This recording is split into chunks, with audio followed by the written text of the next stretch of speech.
రుద్రాక్షలోని రకాలు, వాటి వల్ల కలిగే ప్రయోజనాల గురించి ఈరోజు తెలుసుకుందాం. ఏకముఖి. ఇది స్వయంగా బ్రహ్మస్వరూపం. ఇది ఉన్న చోట లక్ష్మి నివసిస్తుంది. ద్విముఖి.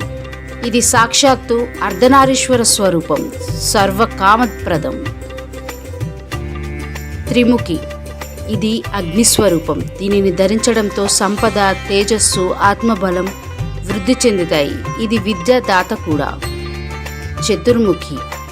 ఇది కూడా సాక్షాత్తు బ్రహ్మస్వరూపం. ఇది ధర్మార్థ కామ మోక్షాలలో అనే 4 పురుషార్థాలను ప్రసాదిస్తుంది.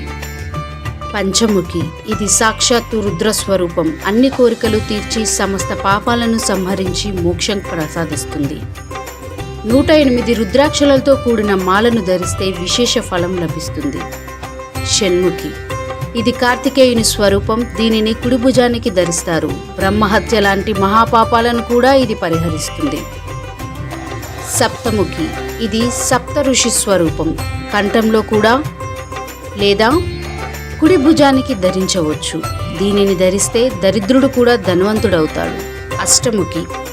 ఇది అష్టభుజాదేవి స్వరూపం. దీనిని ధరించి అల్పాయువులకు అరిష్టం తొలగి దీర్ఘాయువు లభిస్తుంది.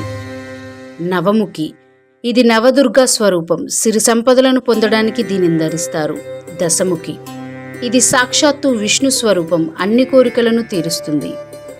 ఏకదశముఖి. ఇది హనుమాన్ స్వరూపం. దీనిని ధరించడం వల్ల ఆధ్యాత్మిక శక్తితో పాటు సర్వత్రా జయం లభిస్తుంది.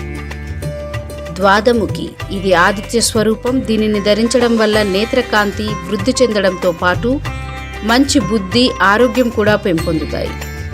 త్రయోదశముఖి. ఇది చంద్రుని స్వరూపం. అన్ని భోగభాగ్యాలు కలుగుతాయి. అభిష్ట ప్రాప్తి కలుగుతుంది. చతుర్దశముఖి. ఇది పరమశివుని స్వరూపం. దీన్ని ధరించడం ద్వారా సర్వ దేవతల దయ లభిస్తుంది. సర్వ పాపాలు తొలగి మోక్షం లభిస్తుంది. గౌరీ శంకర రుద్రాక్ష. ఇది పార్వతీ పరమేశ్వర స్వరూపంగా వృక్షంతో కలిసి ఉంటుంది. అభిష్ట ప్రాప్తి, సమృద్ధిని కలిగిస్తుంది.